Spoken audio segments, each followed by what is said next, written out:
आपण शिवनेरी किल्ल्याच्या मध्यावर आहोत.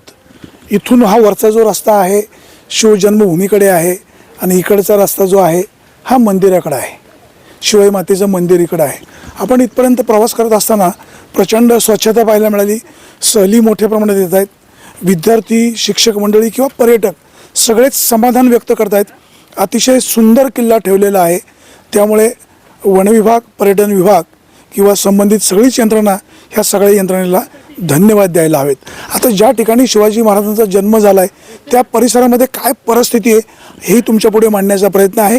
आता आपण किल्ल्याच्या मध्यावर आलेलो आहोत.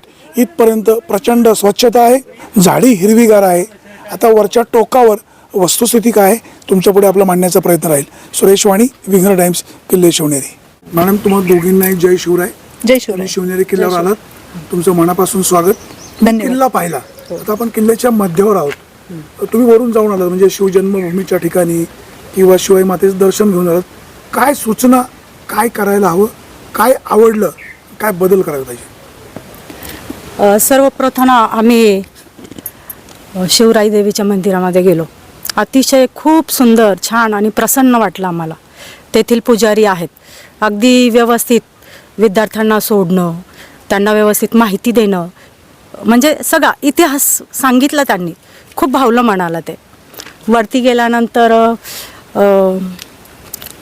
जे जन्मस्थान आहे शिवाजी महाराजांचं खूप छान, प्रसन्न आहे, अगदी प्रसन्न वाटलं. पण काही अंबरखाने वगैरे आहेत तर ते थोडेसे भग्नावस्थेत आहेत. म्हणजे ती जी आपली वास्तू आहे, ज्या काही ज्या आपल्या पारंपरिक वास्तू आहेत त्या आपण जपल्या पाहिजेत. त्याच्यात सुधारणा झाली पाहिजे.